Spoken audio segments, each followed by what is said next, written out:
With the rising cost of homeowners insurance making headlines, servicers can step in and help people understand their coverage needs, according to the president of Cornerstone Servicing. My name is Kimberley Haas, and I will be the host of this podcast. Toby Wells recently sat down with the Mortgage Note to discuss insurance.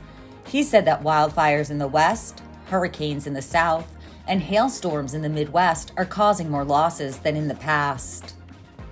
But it's not just a high-risk area issue. Wells said homeowners insurance costs are going up throughout the country, with a few notable exceptions where prices have leveled off. He said the best thing that a servicer can do is educate customers so they have an awareness of insurance, the risks that exist, and actions they can take.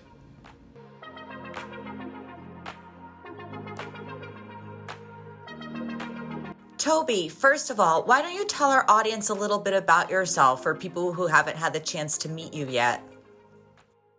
Toby Wells. I'm president at Cornerstone Servicing. So we're a newer subservicer. We've been in business for the last 4 years, trying to build a new servicing platform. And where is Cornerstone Servicing located, and how many employees do you have right now? So Cornerstone Servicing is located both in Houston, Texas, and myself in Denver, Colorado. 2 operating centers. We have about 200 team members that are directly associated with our servicing platform. We're part of Cornerstone Capital Bank, which is about 1,400 team members nationwide, and also our retail lending group as well, Cornerstone Home Lending. And where are your servicing clients? Where do you service people's mortgages throughout the country? It's really a nationwide portfolio, so it's all over the country. And we service for, banks, credit unions, IMBs, Wall Street firms, you name it, we service for them. All right. And so I understand today we're going to be talking a little bit about insurance challenges and solutions that servicers can offer people who are facing some of these challenges as homeowners. What I wanted to ask you first is, what have you learned from working with borrowers in high-risk areas?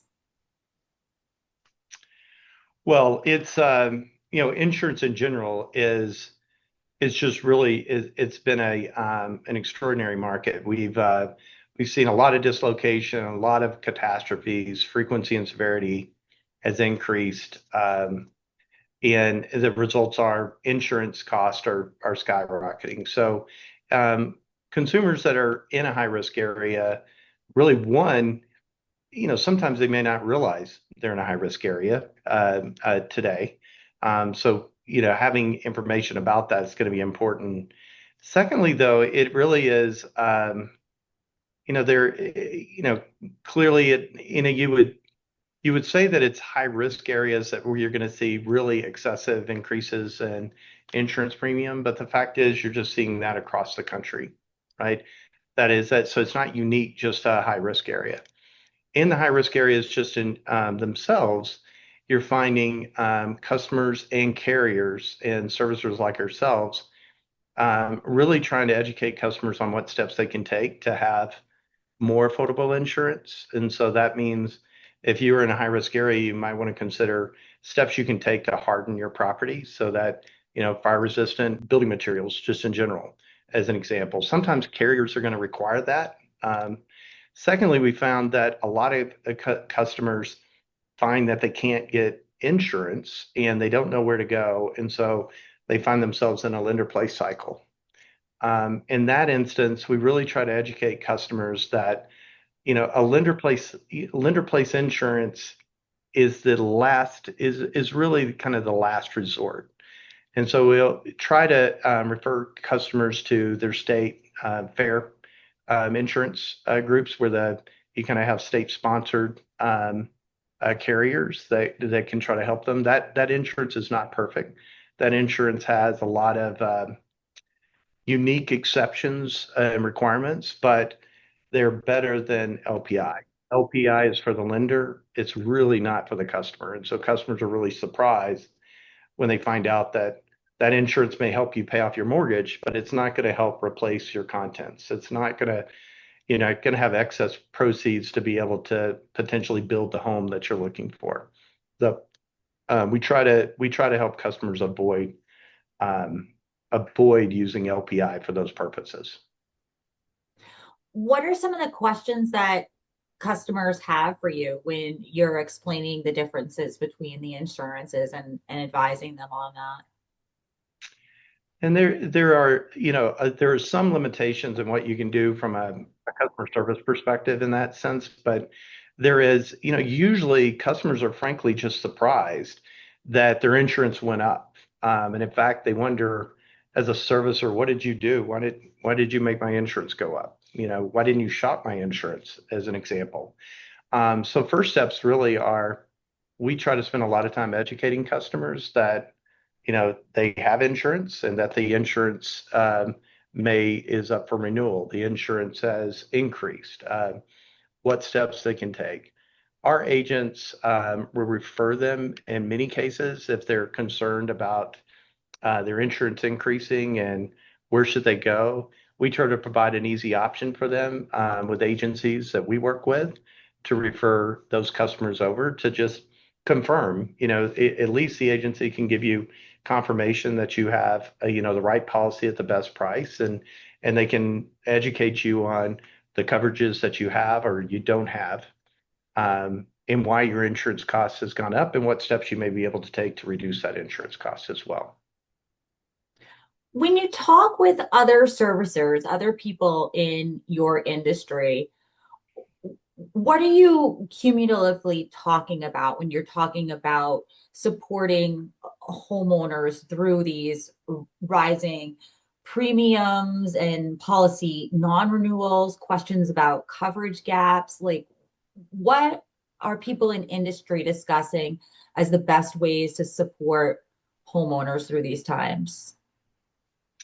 There is, it's interesting for servicers, there's a lot of confusion about, exactly what steps you could take. Clearly, I think servicers want to focus on education where they can, communicating to customers early and often in the process. So whether those are increases, et cetera, our ability to get in front of those customers.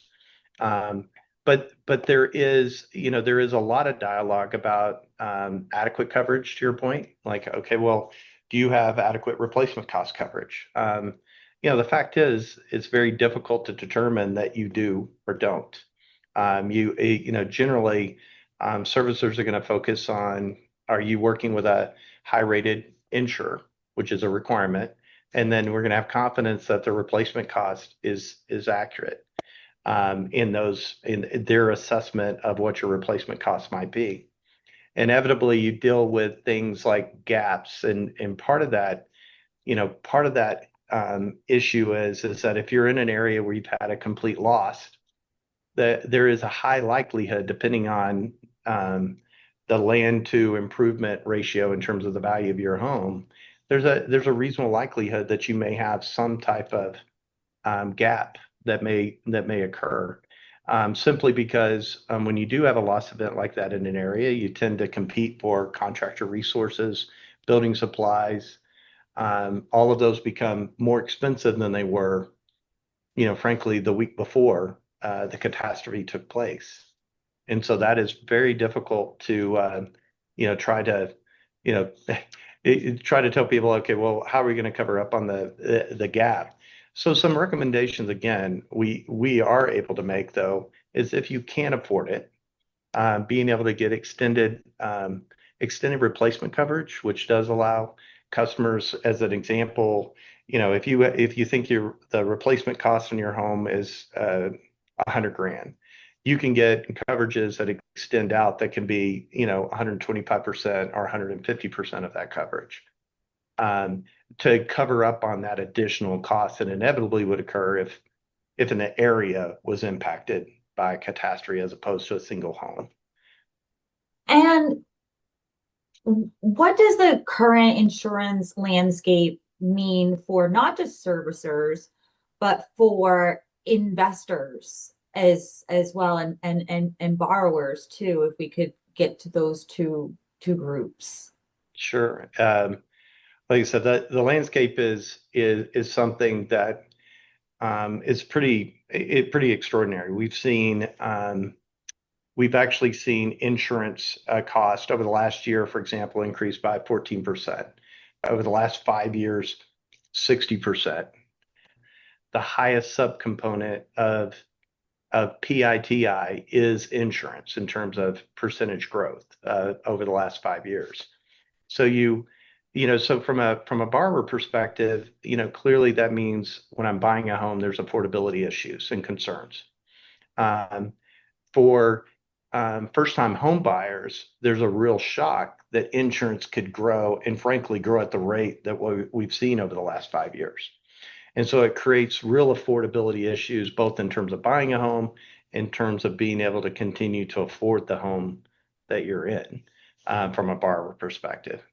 You also see with more severity or more frequency and severity in the catastrophes that are occurring, you see more consumers are impacted by those disasters than we've seen in the past.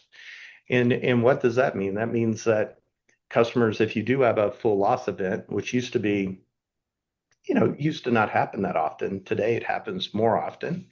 You're stuck with you're deciding how you're actually going to afford the home that you're in that has been perhaps burned down. How do you make that payment? Maybe you have some rental coverage in your insurance policy that allows you to cover up on some of that for a period of time. Inevitably, you're going to find that in that period of time that to build in that area is going to probably take longer than the insurance coverage that you have. That's usually 12 to 24 months. So borrowers are faced with, well, how do I maintain a home while I'm actually dealing with a mortgage on an existing home? So there's challenges there. From an investor perspective, you can imagine first step is, the concept of, do I have adequate coverage? The other one that's, more obvious is, from an affordability perspective, there's a higher probability of default. So you have instances where consumers can't afford the home and an investor is either going to provide a modification or have some kind of loss of cash flow. In the event of the disaster, while the consumer may have an option, depending on the product type they have, they may be able to, take advantage of a deferral, during a disaster deferral or forbearance during that period. What that means from an investor perspective is they're not receiving cash flows on the assets that they own. So that is, from an investor perspective, the frequency of those events are becoming, more and more often. And so, it's a challenge all the way around from a borrower perspective, from an investor perspective, trying to create liquidity in a mortgage market, to consumers in high risk areas, to a servicer that has to juggle between the needs of consumers, regulatory bodies, investors, and their own ability to maintain a reasonable cost of service. And you mentioned that insurance is going up nationally. It's not just in high risk areas.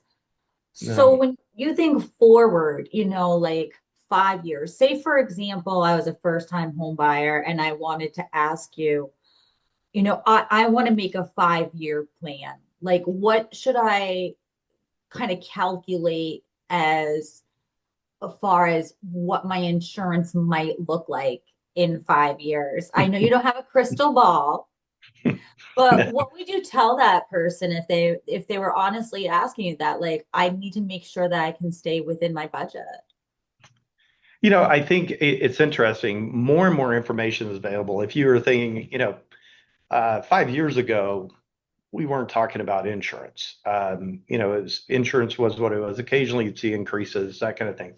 We certainly didn't have data about, catastrophe forecasting and impacts in certain areas. Today, you have a lot more information, a lot more data. And there's a lot more, local activities that are driving what is going to be the what insurance costs could look like in the future. For example, today in Florida, it has always been a leader in insurance cost and had been a disaster in and of itself over the last 5 years, dealing with hurricane exposures and things of that nature. What we found in Florida is that while costs are still high, Miami is probably the highest insurance premiums in the country. They have started to level off. And what that means is, finally we've started seeing premium costs level off in Florida. Whereas in other areas, they're just getting started. California, for example, has artificially kept premiums lower than what carriers would require in order to provide adequate coverage to the state. And so the state, while they have the FAIR plan, inevitably with the amount of catastrophe, wildfires, et cetera, that they're dealing with, they can't afford to continue to provide that plan. They need to attract new liquidity and new carriers in. And I think they're making some changes that will allow that to occur. What that means in the near term for consumers is they're going to see much higher insurance premiums in the near term. And so one would expect, in terms of what that looks like, I don't know the number, but just, if you look at the history, insurance premiums have gone up by X, they've gone up by Y nationwide.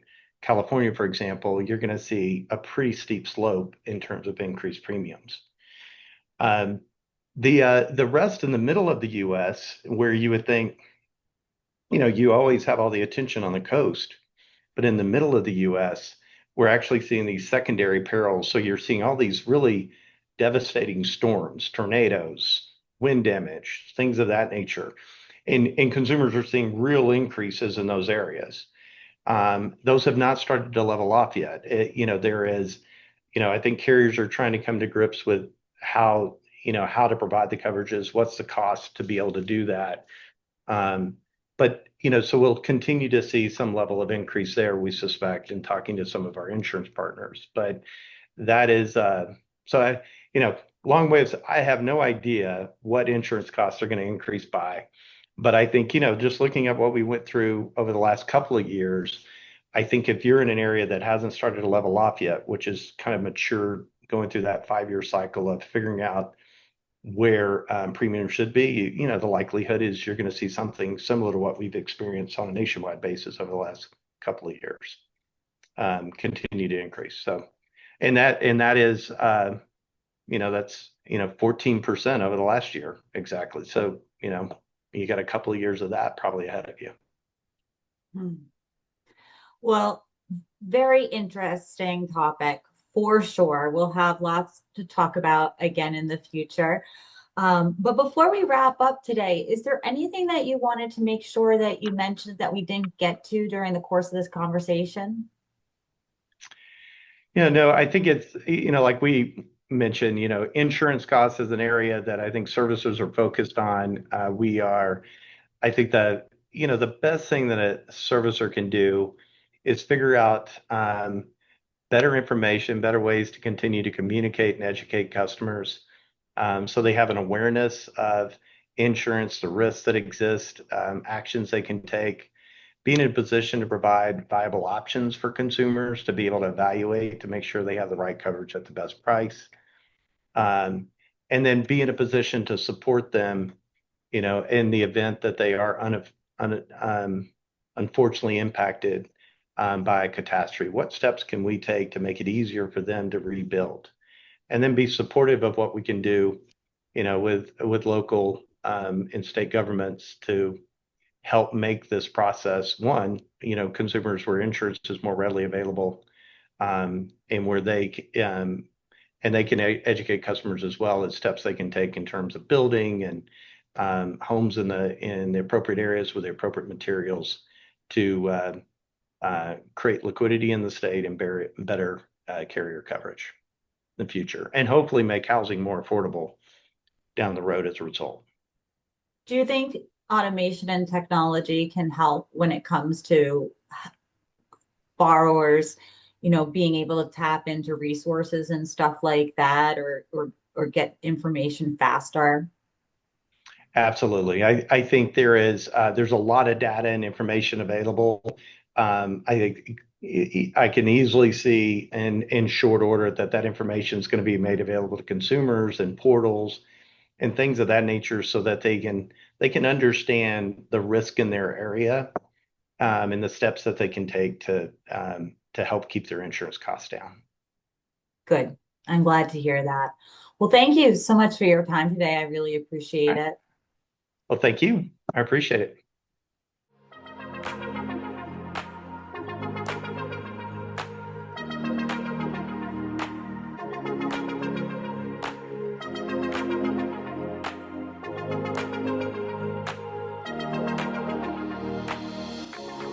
Thank you for listening to this podcast with Toby Wells, president of Cornerstone Servicing. My name is Kimberley Haas. Have a great day.